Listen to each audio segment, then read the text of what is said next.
Thailand is a paradise on earth. No wonder nearly 1 million British tourists visit each year. Okay, give me money! But amongst the exotic entertainment and excitement, danger lurks. Last year, 288 British tourists were killed and 92 ended up in prison.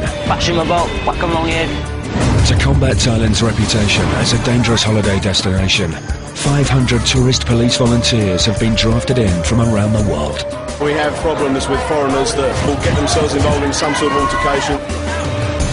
And we have exclusive access to this unique law enforcement unit as they take on drunks, drug users, That's one drug called Yaba. victims of violence, sex tourists, and help travellers who are in big trouble. Do not resist us. Coming up, a crime wave sweeps Koh Phangan's full moon beach party, with dozens of tourists robbed of their belongings. We got ripped off. Big time. This is the 5th one I've had tonight. We meet Brit prisoner Steve serving time for drugs crimes in Thailand's toughest jail. Don't break the law here. Simple as that. When you do, this is what happens. It's not good. And a British couple get on the wrong side of a bar owner when they get caught in the act, filming a strip show. Inevitably, if you walk into a go-go bar, I might have accidentally got some shots of some girls with their knickers off.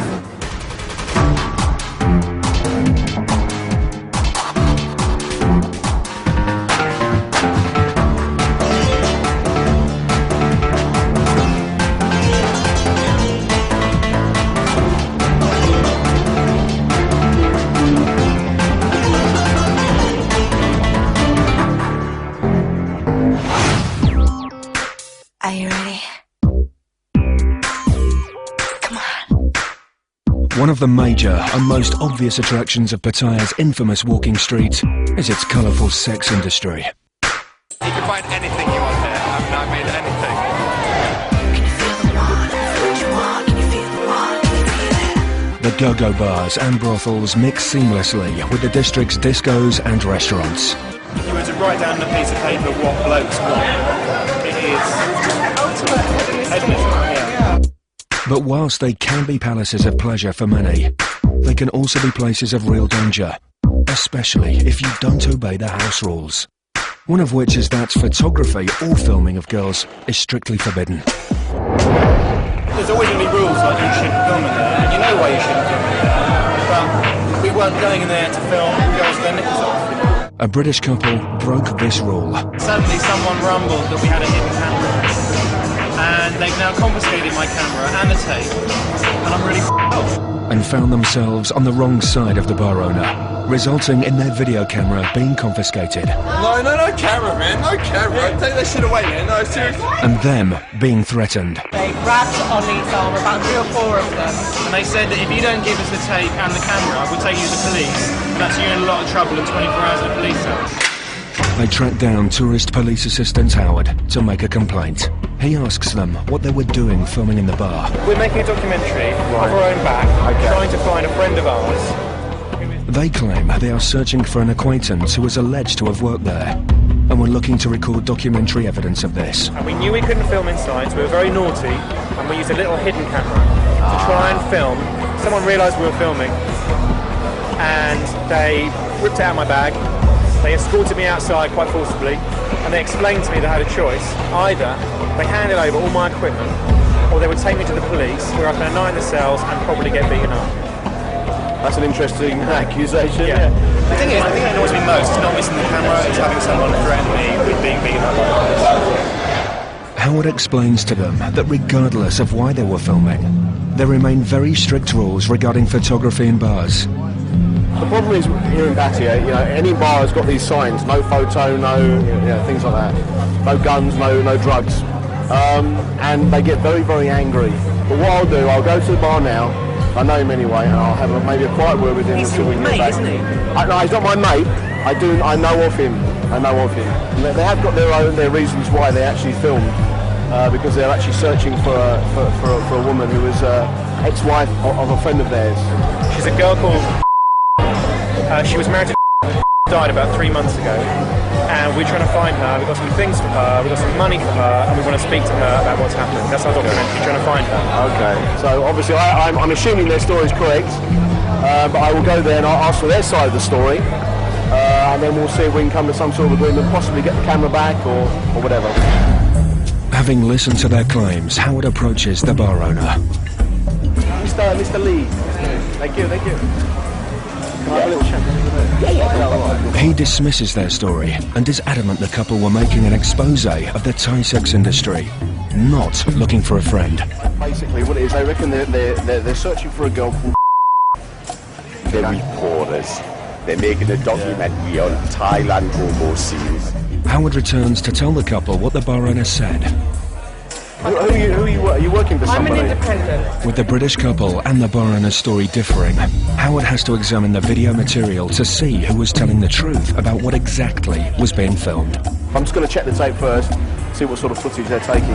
Obviously, if it's footage that's, taking footage of girls, or then obviously we might have to change the way we're dealing with the case. But I'll just go and find out first. Well, inevitably, if you walk into a go-go bar, I might have accidentally got some shots of some girls with their knickers on. It's part of a story, and when you make documentaries, you make whole stories. Howard attempts to mediate, but falls on the side of the bar owner once he has seen the type of material they were filming, which was very sexually orientated. They're not going to give you back the tape. They're not going to give you back because it's full of footage that could compromise their bar, you see. They protest their innocence.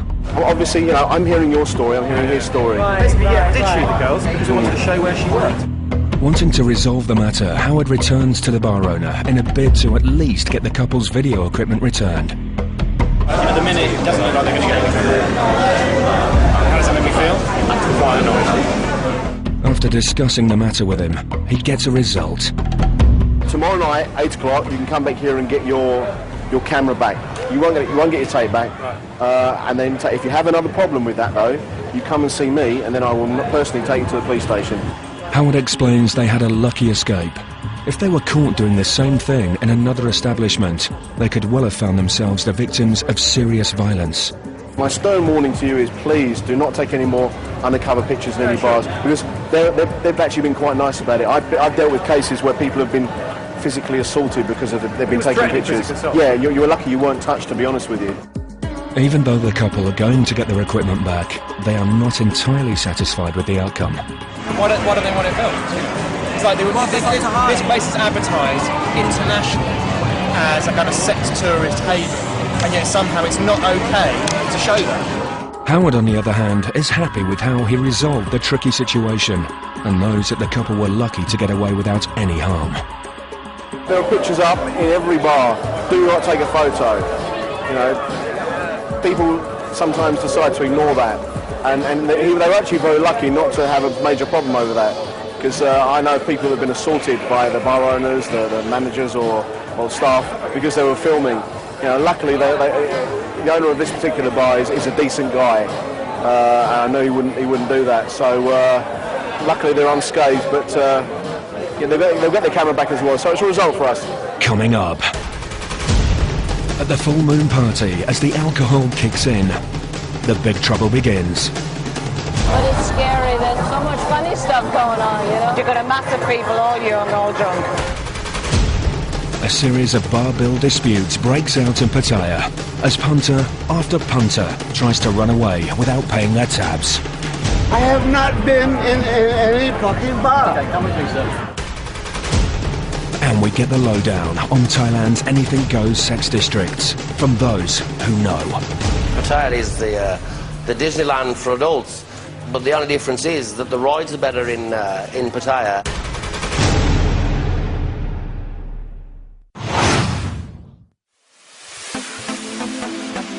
In southern Thailand, holidaymakers are making the monthly pilgrimage to Koh Phangan's legendary full moon beach party. We are going to full moon party. Looking forward to the full moon. It's kind of like iconic throughout the backpacker world, I guess. So everyone likes to party, so it should be a good day. As thousands of revellers arrive, the police are gearing up for what's certain to be a busy night. And they're going to be on the lookout for troublemakers. It's definitely going to be a great night tonight. The Full Moon Beach Party is the biggest beach party in the world. Full Moon Party 2009! Woo! With so many people tanked up, there's bound to be trouble. And anyone travelling to the island comes prepared for just that.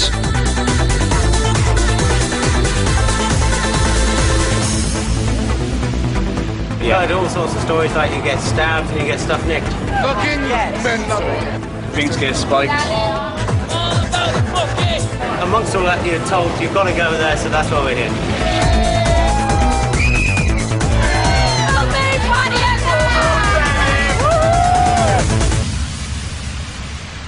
Tonight, tourist police volunteers Linda and Louise are policing the beach, looking to keep tourists out of trouble and trying to help those already in it. It's been quiet so far tonight. Who knows, you've got a mass of people all year and all drunk.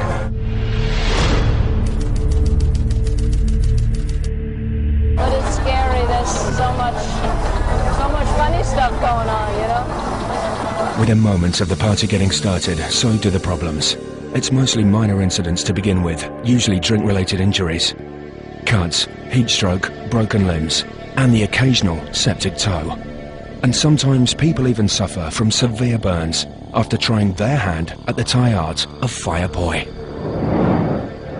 The party's really hotting up for this exhibitionist.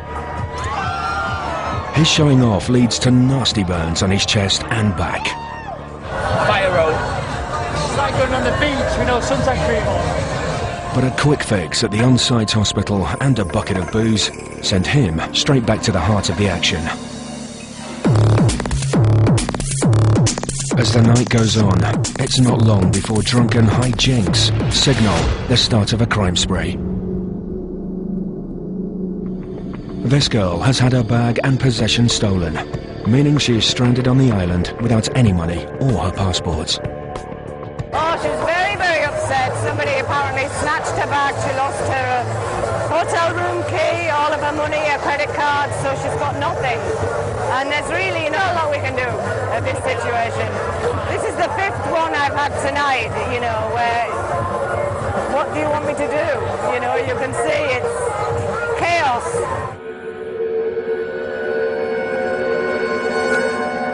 Louise feels helpless to assist these girls, knowing the problem is much bigger than the police can handle. It's virtually impossible for the cops to track or trace thieves amongst such an enormous crowd of drunks in the dark. Which is why people are tempted into thinking they can break the law in other ways, like doing drugs, thinking they can get away with it. There's no police here, sure. Do what you want. What they don't realise is that there's a special drug squad patrolling the beach looking to catch users and dealers in the act. As this young British lad found out. He was caught smoking a cannabis joint on the beach. The police have arrested him and brought him down to the station. He's about to be banged up for the night with a cage of other partygoers arrested for their own misdemeanours.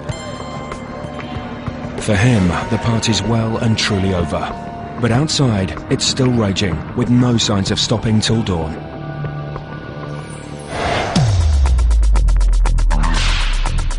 Many of the tourists who come to Thailand don't come for the sunshine or sea. There is an industry here which is basically a sex industry. They come to enjoy the neon-bathed nightlife offered up by the country's major cities and, more importantly, the girls who make it so colourful. Women, bars, women, more bars, more women, more bars, and sex. Okay. I'll come here, like, and wow. Many of these pleasure seekers are divorcees or retired men. Some are looking for one final fling. Others for a pretty young girlfriend for the night, or even a Thai bride. And whatever they're looking for, they can be certain to find it in Thailand. You've got the bars, the girly bars, the boy bars, everything really. And they don't have to look very far, because nearly every bar is crammed with girls looking to offer customers the time of their lives. Pattaya is the Disneyland for adults, but the only difference is that the rides are better in Pattaya. Single men, single women, even couples come here purely for the sex industry. But where money and sex are involved, things can easily boil over, and those looking for a good time can easily find themselves at the centre of a bad situation. Misunderstandings frequently break out between holidaymakers, bar owners, and the girls who work for them. And at the centre of nearly all of these bus-stops is drunken behaviour and arguments over money, as we're about to find out. Over on Pattaya's walking streets, tourist police assistant Howard is out on his nightly patrol and hoping to keep the peace. Well, it's the weekend now, so unpredictable night really. There's quite a lot of people about tonight. Yeah, anything can happen tonight, so we'll just keep our heads up, keep alert, and see what happens really. But the peace is shattered early on in his shift when he gets radioed to attend his first problem of the night. It's been called out by the local City Hall security guys. They said there's some problem with a foreigner. I don't know anything more than that, so we'll go and see what's going on. Hello, what's up? Hot girls bar. Sorry? Hot girls, hot girls, yeah, hot girls, yeah. And then I will pay 300 baht. Yes. For sure. Yes. Then this is He finds a couple of disgruntled punters claiming they were swindled at a strip show. not interested. I'm not seen. Sure. Yes. Then I want my money returned. Okay, we'll go and have a look. Yeah, basically what it is, they've paid 300 baht, And he was which is the equivalent of about £6 to go into a bar to see a sexy show. And basically the sexy show has never materialised. So he'd like us to go and speak with the guys at the bar. I happen to know them there, so I'll have a word and see if we can see what's going on basically. So let's go and have a look. Howard takes the men back to the strip bar, where he meets the owner and attempts to resolve the dispute. You want to go back up there? They're going to have a show. They're going to have the show soon. Do you want to go back up there or not? No, I don't like it.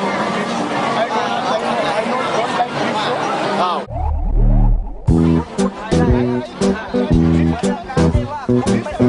But with the punters and the owner brought face to face, Howard discovers that the tourists were not ripped off. They just didn't like what they saw at the show. Sir, if you pay 300 baht to go in already, and if you go there and you say you don't like it, you can't get a refund after that. You understand? They claim that they went to see a show, a sex show, in the bar. They paid 300 baht, which is the equivalent of about £6 or £7, to go and see the show. They weren't impressed by the show, so they wanted a discount. We were called there, a bit of a bizarre incident really. We were called there, the bar were quite amazed that we were even called there as well, but they were in a good mood, so they gave half the money back to the Indian guys.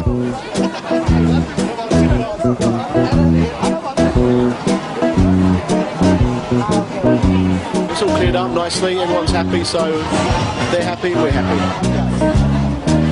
Bye-bye. Handshakes at the end, everyone's happy, lovely. Perfect result.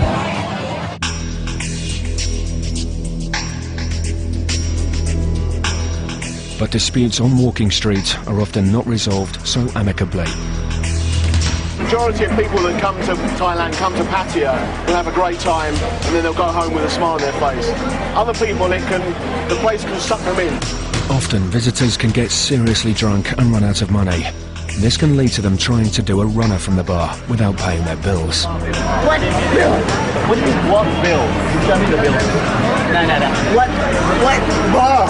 This man has found himself the centre of some unwanted attention from the tourist police for committing such an offence. I have not been in this bar. He's allegedly racked up a big bar tab and left without paying. I have not been in any fucking bar. Okay, come with me, sir. Okay, I'm with you. I am with you. He's escorted back to the establishment he allegedly fled from. Yeah, okay. En route, he runs into his Thai wife. The tourist cop hands the drinks bill to her. In this instance, the matter is resolved on the street. The woman pays the bill and he doesn't get barred from any of his favourite haunts. Further down Walking Street, Howard is called to another similar dispute. Yep, we're going to go there now. A tourist is alleged to owe a bar owner 140 baht for drinks. That's about £3. The amount owed may sound paltry, but it's creating a tense situation that could flare up without some intervention from the police. How much you give us? Oh, okay. How much was the bill? Was this a bill? The tourist claims he gave the woman a note worth £25 to settle the £3 tab. The bar hostess is adamant he only gave her money to the value of 50p. Howard questions the woman sat next to the tourist to see if she knows anything. She said that you gave her 20 baht as well. It turns out she is his girlfriend, and surprisingly, she comes down on the side of the hostess. Does she work in this bar? No! She doesn't? That's your girlfriend? Your girlfriend saying that you gave her 20 baht, not actually. Howard attempts to reason with the man, but he is drunk and agitated, and initially does not want to listen. Tell me, help me. Help me out. I'm on holiday. I don't need this, okay? Okay. Put me here tonight. I've drinks. Listen to what I'm going to say. 1,000 baht. Okay. About half an hour ago. And she said, I'll give it. The problem is your girlfriend just confirmed that you gave her 20 baht. I know. So what am I going to do? How much? Well, it's only 140 baht. How much do you I'll pay the bill. 140 baht. That's all. That's all. You can understand from my point of view. I'm not saying it. I know. I'm trying to bring it to a nice conversation. You know? That's the best. Oh, steady boy. Howard is a seasoned pro when it comes to these kinds of disputes, and he resolves the matter on the spot. The man pays the bill, and both the customer and the bar owner appear to be satisfied.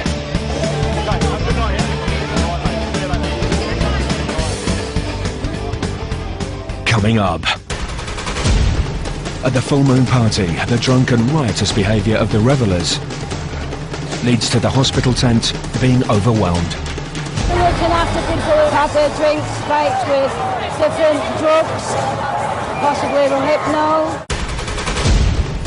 And Brit drug dealer Steve gives a lowdown on life inside Thailand's toughest jail. There's a lot of people that, I don't know how you'd say this, but I would say lose their minds.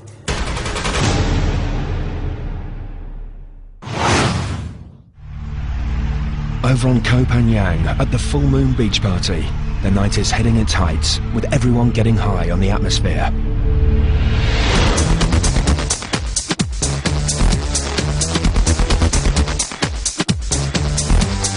It's been fairly event-free so far, but tourist police volunteer Louise knows all that can change in a moment.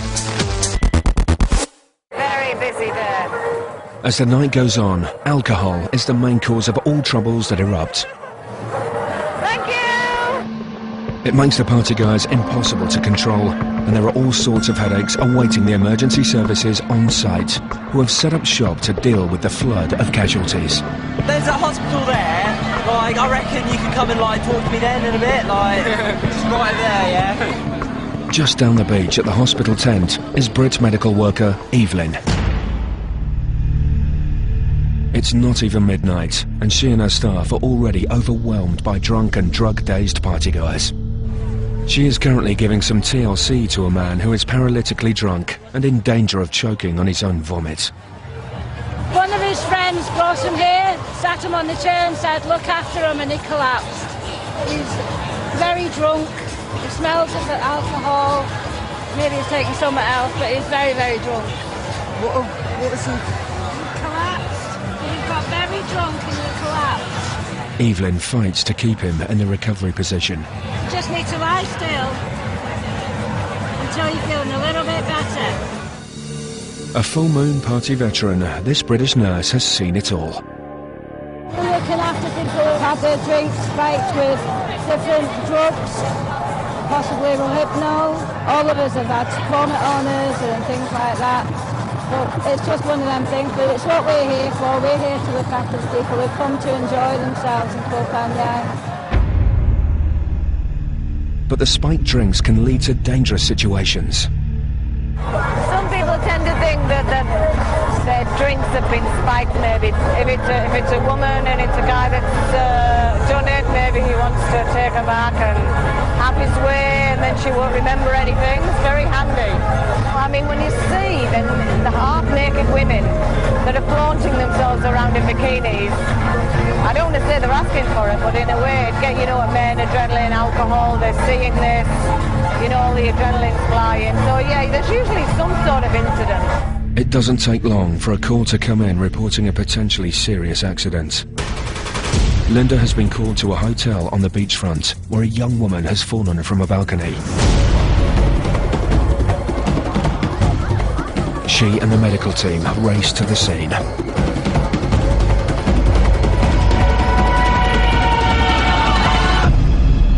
They arrive to find the girl in shock and deeply distressed.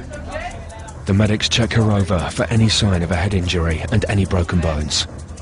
Linda puts a call in for the ambulance. We need the ambulance to come to. Yes. Okay. Thank you. Bye-bye. Okay, they're coming. Within minutes, the ambulance arrives and the girl is taken to the hospital.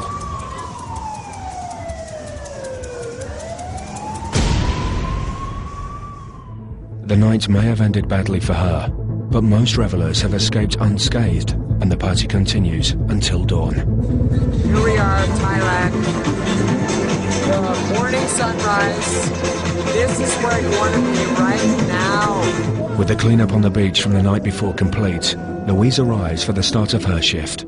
Whilst last night's party may have had its problems, they don't compare to some of the things that have happened on previous parties. One crime in particular sticks out in Louise's mind. Apparently she was in her bungalow and her friend had brought her home because she was tired, and so she'd walked her home, which was the right thing to do, put her in a room, and then she'd gone onto the beach to talk to her friends. But this girl hadn't locked the door. And then along comes this guy who's checking all the doors because he's robbing people, and unfortunately he's seen a gorgeous lady laying there and just taken advantage. So she wakes up to a knife at her throat and a man on top of her. And he was apparently speaking English to her, and not very nice things. He was over and done with in a matter of minutes, and then he stole her phone, her camera, he did a quick, and then off he went. This was a deeply traumatic experience for the girl. But like so many other tourists who get into trouble in Thailand, she decided not to take the matter any further, just wanting to get home as quickly as possible. Just tragic. She didn't want to take it any further, and then there's nothing we can do about it. Louise hopes that this story will act as a cautionary tale to future full moon partygoers. Bang Huan Central Prison is situated 7 miles north of Bangkok. Nicknamed the Big Tiger by the Thais, this is one jailhouse with a ferocious bite. Its reputation as being the toughest prison in Thailand is deserved. Specialising in handling death row prisoners and lifers, inmates are subjected to a hardcore regime. All prisoners are made to wear leg irons for the first 3 months, and those on death row have them permanently welded to their legs, only to be removed upon death. Day-to-day life sees many inmates fighting malnutrition and disease. Each prisoner is given a basic allowance to spend on food and provisions. But this is barely enough to keep them fed and alive. Any extras such as soap and tea have to be paid for, making them a luxury few can afford. Don't break the law here. Simple as that.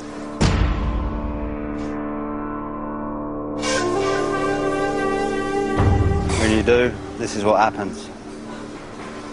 It's not good. Steve is a convicted drug dealer, banged up in Bang Huan. I was arrested for possession of ecstasy, possession for sale of ecstasy. I had 24 grams, less than 1 ounce of a class 1 drug. That probably would have got me a year at home.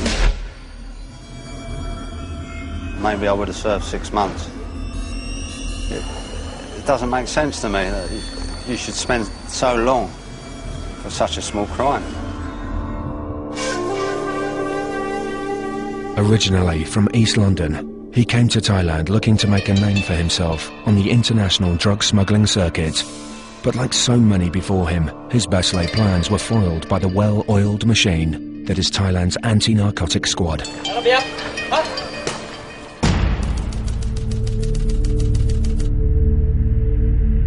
Thailand is one of the hardest countries I've ever come across on drugs. Could put you behind bars for anything up to 99 years. They actually don't get the death sentence anymore, but they may as well.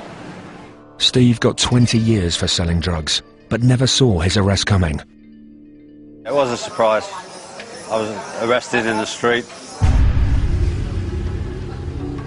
The police were waiting for me behind parked cars.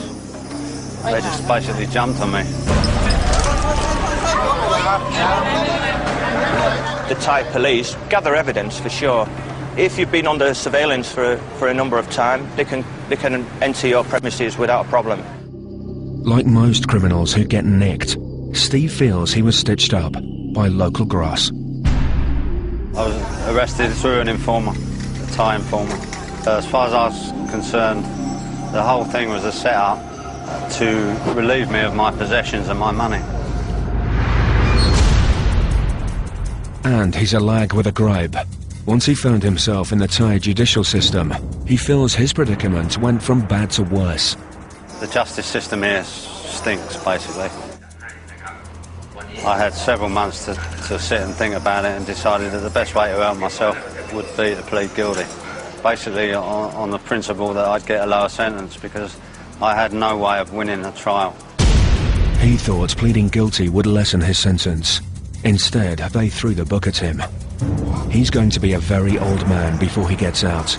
That's if he doesn't die on the inside first. The people are here for a long time, if not a greater part of their lives. When you're in here, it's just day after day after month after year after year. The sentences are huge. It's not enough to say that warning drug traffickers can be executed. It's not enough because people automatically think that's the big guys, the guys with 10 or 20 kilos of heroin and things like that. It's not, it's all of us. It's all of us who dabble in a little bit of fun at the weekends.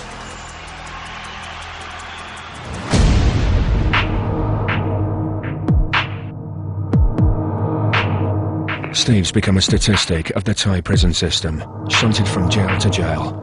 I started off in Bumbat, which is a part of Trong Prem prison. It was a dreadful place, really dreadful. The crowding was absolutely terrible. There was 60 or 70 people in one cell. We were all chained and there was absolutely nothing to do.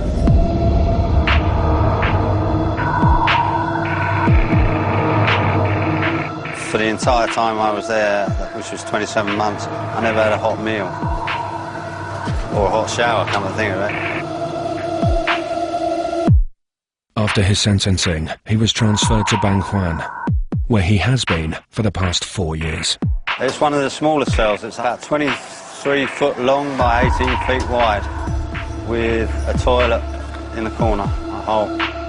There's a lot of sickness and it can spread quickly in places like this because we're so packed in.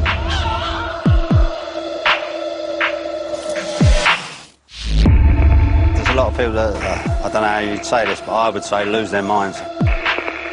There's a lot of people in trouble up here. But what can you do? We're in prison, man, you know? Steve tries to remain upbeat and is making a plea for clemency from the King of Thailand in the hope he can get his sentence reduced. Without hope, what's the point? Everybody's got hope. You've got hope, I've got hope, you know? Yours are different to mine. Mine is I just want to go home. Now you finish your job here, yours is probably the same.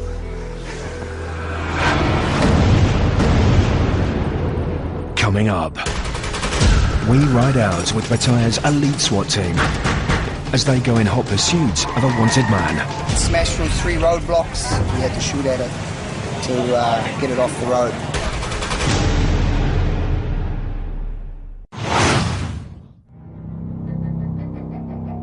The Pattaya Police SWAT team were formed in 2008.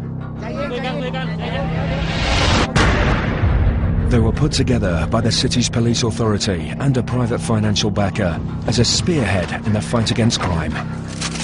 This squad of heavily armed, highly trained officers take head-on the crimes too tough for the regular street cops to tackle. The SWAT team's brief is to wipe out troublemakers at source and bring criminals to justice. And we're about to get a rare glimpse of this elite squad of cops in action.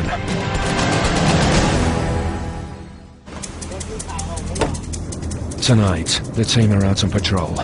The evening begins with a routine stop and search of vehicles, looking for illegal weapons and drugs. Sweeps such as this send out a signal to lawbreakers that Pattaya is determined to present a zero-tolerance approach to hardcore crime. The stop and search is broken off when the call comes in that a stolen car is racing along the city roads, creating a hazard to other motorists. With the SWAT team briefed, they go in hot pursuit of the stolen vehicle.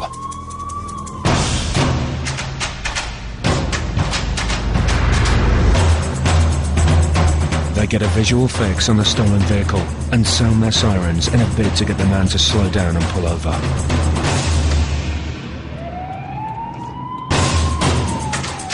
But he refuses to do so the SWAT officer draws his pistol and fires some warning shots.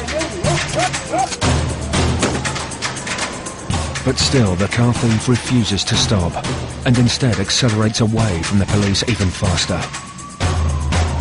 Now determinedly resisting arrest, the SWAT officer decides the only course of action is to force the man off the road. He fires his pistol at the car wheels. The driver loses control as the rear tyre explodes, sending the car careering off the road and straight into a wall. More shots are fired as the SWAT team approach to stop the man fleeing the accident scene. They race in and surround the car and drag the man to the floor. Just when he thinks his situation can't get any worse, the police find a gun on him. For the car theft, resisting arrest, and carrying an illegal weapon, he could be looking at a lifetime in jail.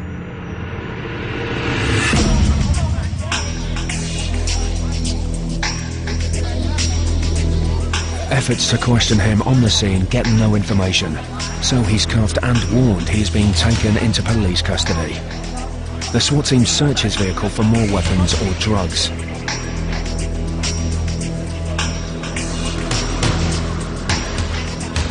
One of the officers on the scene gives a breakdown of what exactly happened. John crashed into somebody into Tepaset and then raced and smashed through 3 roadblocks and come around the side streets out the back here. So as it was coming down the side roads, we had to shoot at it to get it off the road.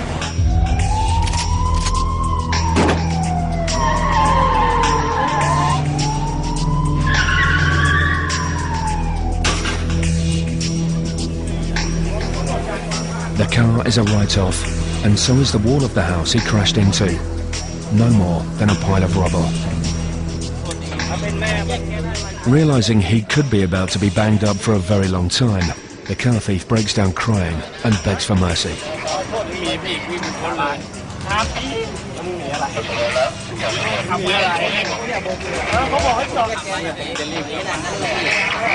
A large crowd gathers at the scene to look at the carnage. And it's not long before an angry bystander comes forward to give the man a piece of his mind by way of a hard kicking.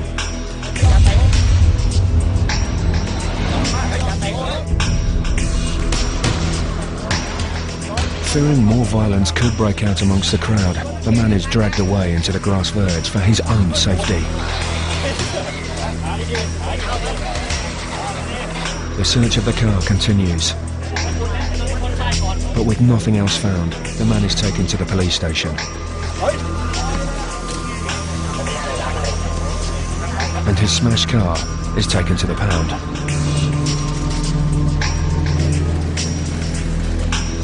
With the carnage on the road cleared up, the SWAT team move off into the night, looking to continue keeping the peace on Pattaya streets.